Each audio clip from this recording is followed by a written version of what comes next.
AP రాజధాని అమరావతిపై పూర్తి స్థాయిలో ఎన్డీఏ ప్రభుత్వం దృష్టి సారించింది. నేడు అమరావతిపై సీఎం చంద్రబాబు శ్వేతపత్రం రిలీజ్ చేయనున్నారు. ఏపీ రాజధాని అమరావతి విషయంలో దూకుడు పెంచింది ప్రభుత్వం. అమరావతి వాస్తవ పరిస్థితిపై సీఎం చంద్రబాబు సమీక్షించారు.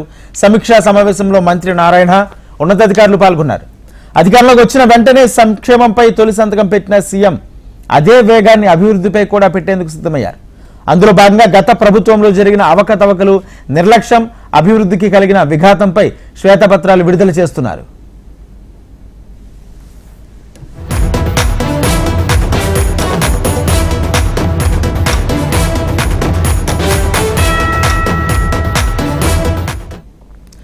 ఏపీ రాజధాని అమరావతిపై పూర్తి స్థాయిలో ఎన్డీఏ ప్రభుత్వం దృష్టి సారించింది. నేడు అమరావతిపై సీఎం చంద్రబాబు శ్వేతపత్రం రిలీజ్ చేయనున్నారు. ఏపీ రాజధాని అమరావతి విషయంలో దూకుడు పెంచింది ప్రభుత్వం. అమరావతి వాస్తవ పరిస్థితిపై సీఎం చంద్రబాబు సమీక్షించారు. ఇదే అంశానికి సంబంధించి పూర్తి సమాచారం మా ప్రతినిధి కాంతి అందిస్తారు. కాంతి, రాజేంద్ర, ఆంధ్రప్రదేశ్ ప్రభుత్వం ఏపీ రాజధాని అమరావతి పైన ఫోకస్ పెట్టింది. ఏదైతే రాజధాని నిర్మాణం కోసం వేగంగా అడుగులకు వేస్తోంది.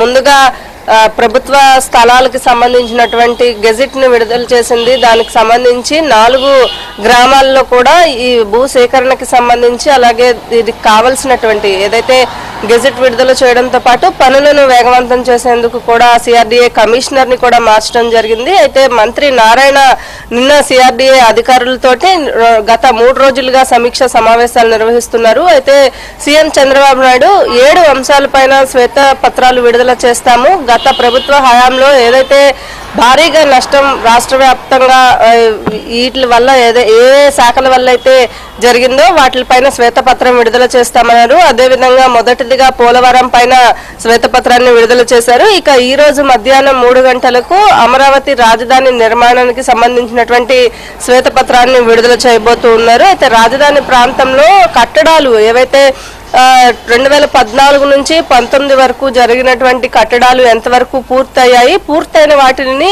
గత 5 సంవత్సరాలు ఎంతవరకు వదిలేశారు, ఎక్కడైతే పూర్తిగా అమరావతి రాజధాని లేదు 3 రాజధానుల పేరుతోటి విశాఖపట్నం రాజధాని వెళ్ళిపోతుంది కాబట్టి ఇక్కడ పూర్తిగా ఏమీ లేకుండా నిర్వీర్యం చేస్తారు. దాదాపుగా 80% కంప్లీట్ అయినటువంటి బిల్డింగ్స్ ని కూడా అలా వదిలేయడం వల్ల వాటికి మళ్ళీ తిరిగి మెయింటెనెన్స్ అనేది ఎక్కువ అవుతుంది. మెయింటెనెన్స్ తో పాటుగా నిర్మాణాలకు సంబంధించి శాశ్వత సచివాలయ నిర్మాణం ప్రారంభమయ్యి అండర్ గ్రౌండ్ పనులు పూర్తి చేసుకున్న తర్వాత రిటర్న్ మళ్ళీ వాటిని అలా వదిలేయడం వల్ల పూర్తిగా డ్యామేజ్ అయిన పరిస్థితిని చూసాము. అలాగే ఈ ప్రస్తుత సచివాలయానికి సంబంధించి అక్కడ నిర్మాణ పనులు ఇలా మిగిలిన అన్ని అంశాలపైన అక్కడ ఏవేవైతే చెయ్యాలి అనుకున్నారో ఐకానిక్ భవనాలకి సంబంధించినటువంటి నిర్మాణాలు వీటిలన్నిటిపైన కూడా చంద్రబాబు నాయుడు స్వయంగా ఎక్కడైతే రాజధాని ఉద్దండరాయంపాలెంలో ఎక్కడైతే శంకుస్థాపన కార్యక్రమం చేశారో అక్కడి నుంచి మొత్తం అమరావతిలో ప్రాంతం అంతా కూడా పర్యటించిన తర్వాత అలాగే అధికారులతోటి సమీక్షా సమావేశాలు నిర్వహించిన తర్వాత దీనిపైన ఒక శ్వేతపత్రం ఈ రోజు విడుదల చేయాలని సిద్ధమయ్యారు. ఈ నేపథ్యంలో మధ్యాహ్నం 3 గంటలకు ఈ శ్వేతపత్రాన్ని విడుదల చేసేందుకు అధికారులు అలాగే ప్రభుత్వం అన్ని రకాల ఏర్పాట్లు పూర్తి చేసింది. Rajendra, right, thank you Kanthi.